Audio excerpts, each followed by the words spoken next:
Hello and welcome back. This is video number 5, and in this video we're going to talk about the body text structure. Basically, what should you put in your content, and as you're writing your posts and your pages, how should you optimize it?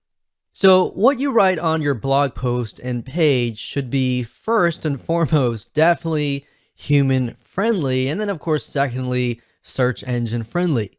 See, a lot of people make the mistakes of trying to game the system, trying to make it so search engine friendly that they totally forget about who they are writing to.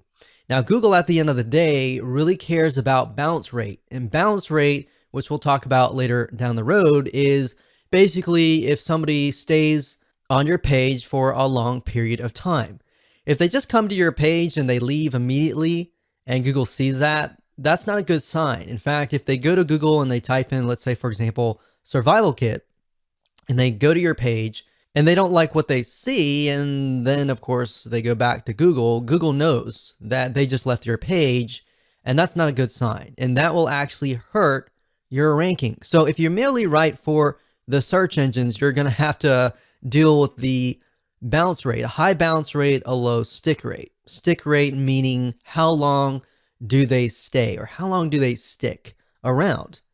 And that will have a negative impact on you. So what that means is the longer someone stays on your website, the lower your bounce rate is. So if you keep that in your mind, the word bounce rate, the word stick rate, you will often see those words a lot when it comes to on-page optimization or even search engine optimization in general. So to Google, websites with a lower bounce rate must be good. The fact that people are staying on your page for a longer period of time tells them, okay, this website must be what people are searching for, right? And this is important to Google and other search engines, as it also indirectly tells them that your site must have good content. And then they're going to rank you higher. So that's just one of the many, many different factors that you're going to deal with. And that said, let's discuss some elements that you need to have in your body text. You definitely want to stick to one main keyword, and you want to have that main keyword definitely in the title of your page and throughout your page. So that keyword should be the same one in the URL structure for that post or your page. Now I'm going to show you in a minute. If we hop on over to WordPress, you can name it the title, and if everything is set up correctly, the permalink or the URL structure should have that keyword, and that keyword should be spread about. Now, you definitely don't want to make it appear too many times, otherwise that will be seen as keyword stuffing. So it should appear, like I said, in the page, in headings 1 and 2, which will be in the body text. And I'll give you an example later down the road when we show it to you live in action. And it should be somewhere in the first paragraph as well. It should be bold or italicized. Now, don't overdo it. There are actually ways to get around doing this and make it look natural. You got to remember, you're writing first and foremost for the human being first.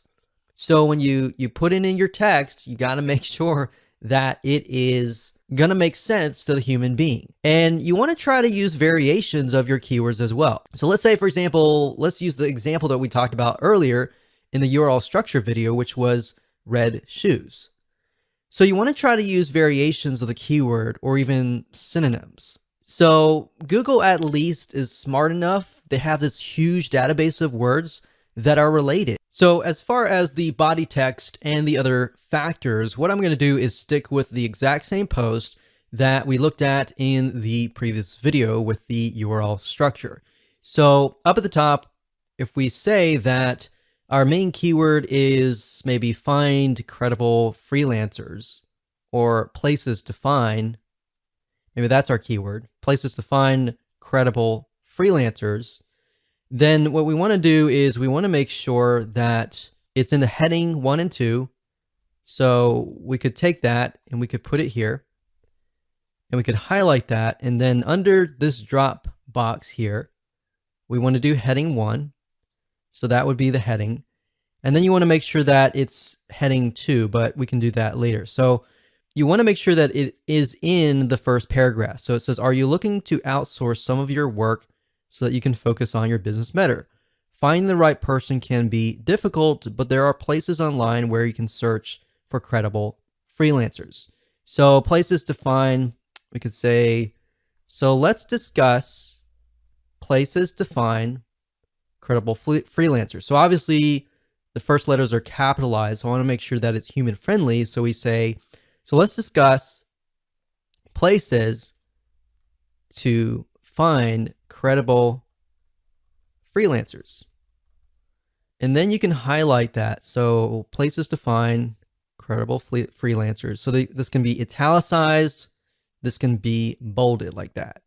All right. So that needs to be in the first paragraph. You can also have it later down the road as a heading 1.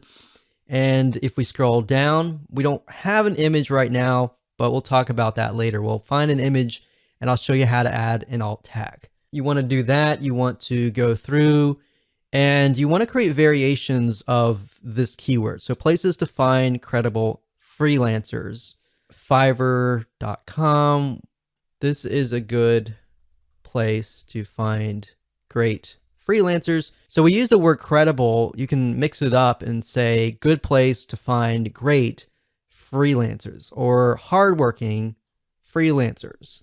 So what I'm saying here is you don't necessarily have to use that exact match keyword, but you're using variations so that Google knows that you're not trying to game the system and you're not trying to keyword stuff. But at the same time that it's a variation or it's a similar synonym or word so that it appears more natural. So we can go through here, we can do other things as well. That's pretty much the basics of it. But another thing you can do is tags as well. So you can add tags. Let's move on to the next video.